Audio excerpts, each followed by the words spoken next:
καλώς ήρθατε στο κανάλι μου. Πάμε σήμερα να φτιάξουμε ζύμη για τηγανόψωμο και τη γέμισή του, αλλά θα τα κάνουμε στο φούρνο, για να είναι πιο υγιεινά και πιο εύκολα.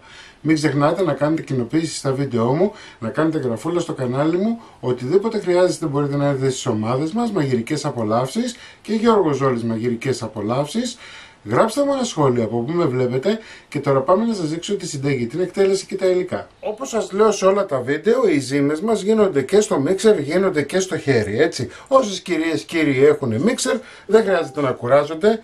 Λοιπόν, 330 γραμμάρια χλιαρό νερό ή μία μισή κούπα. 15 γραμμάρια ζάχαρη ή μία κουταλιά της σούπας. Ένα φακελάκι ξερή μαγιά ή 7 γραμμάρια. Ελαιόλαδο 40 γραμμάρια ή 3 κουταλιές της σούπας. Ανακατεύουμε λίγο.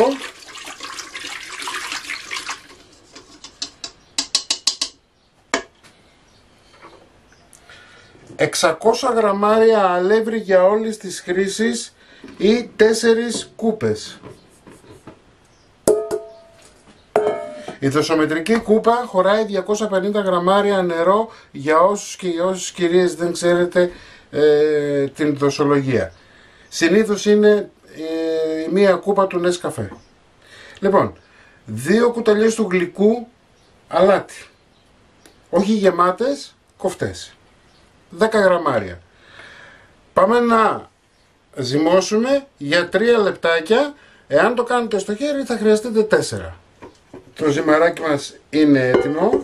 Όπως βλέπετε η ζύμη μας δεν κολλάει στα χέρια. Είναι μια μαλακιά, ωραία ζύμη. Τη δουλεύουμε λιγάκι και με το χέρι. Ωραία.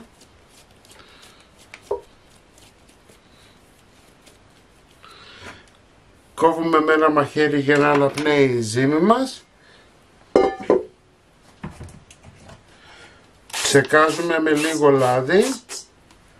Στον καδό ή στο μπολ που θα ζυμώσετε, βάζουμε τη ζύμη μας μέσα, σκεπάζουμε με μια πετσέτα και το αφήνουμε για 30 λεπτά. Η ζύμη μας έχει διπλασιαστεί, θα τη βάλουμε στον πάγκο μας.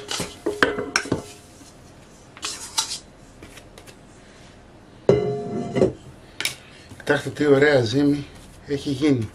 Βλέπετε. Λοιπόν, την ξεφουσκώνουμε. Θα την κόψουμε τώρα σε 3 ίσα μέρη, έτσι, για να συνεχίσουμε τη συνταγή μας. Είναι 1 κιλό, έτσι, 333 γραμμάρια δηλαδή το κάθε ζυμαράκι. Το κάθε τηγανόψωμο, θα βγάλω 3.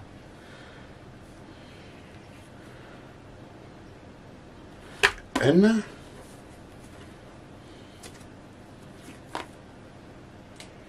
Χέρι.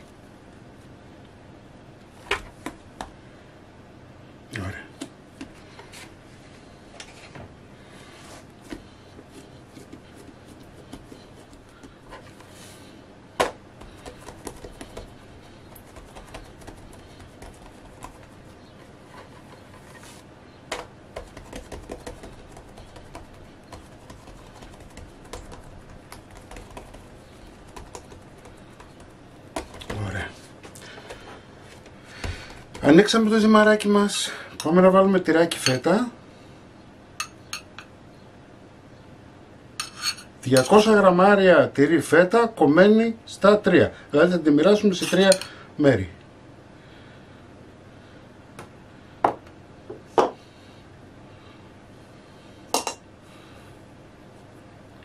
Μαζεύουμε.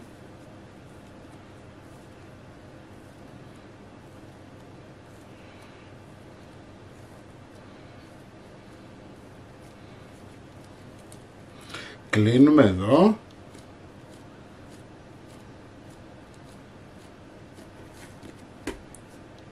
και πιέζουμε.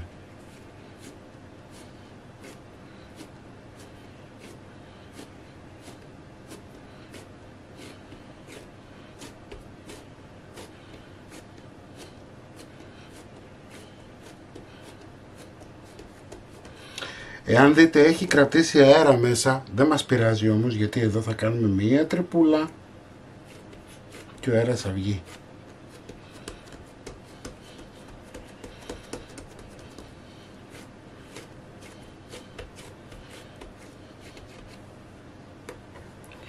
Θα πάρουμε και θα το ακουμπήσουμε σε ταψί με λαδόκολλα.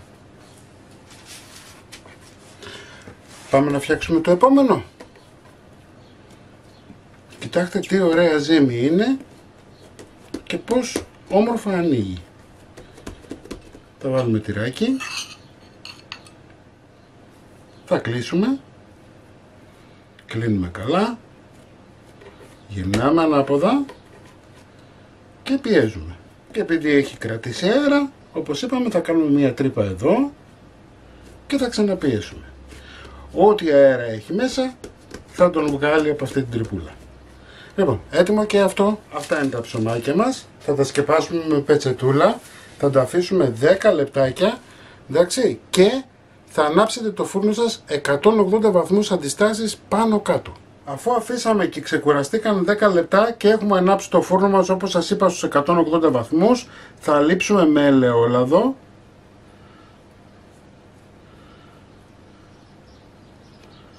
Ωραία. Και πάμε τώρα να τα ψήσουμε μέχρι να πάρουν ένα ωραίο χρώμα στους 180 βαθμούς όπως σας είπα. Αντιστάσεις πάνω κάτω, στη μέση το ταψί, στο φούρνο σας. Έτοιμα είναι. Ωραία. Βλέπετε. Θα τα λείψουμε με λίγο ελαιόλαδο. Έτσι προαιρετικά μπορείτε να το κάνετε αυτό. Εγώ θα το κάνω γιατί θέλω να παραμένουν μαλακά.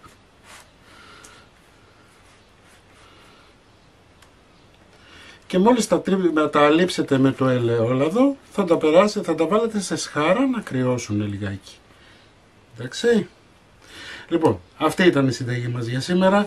Εσείς μην ξεχνάτε να κάνετε κοινοποίησεις στα βίντεό μου, να κάνετε γραφούλα στο κανάλι μου. Οτιδήποτε χρειάζεστε μπορείτε να έρθετε στις ομάδες μας Μαγειρικές Απολαύσεις και Γιώργος Ζόλης Μαγειρικές Απολαύσεις και εμείς θα τα ξαναπούμε πάλι με ένα επόμενο βίντεο και με μια νέα συνταγή. Να είστε καλά!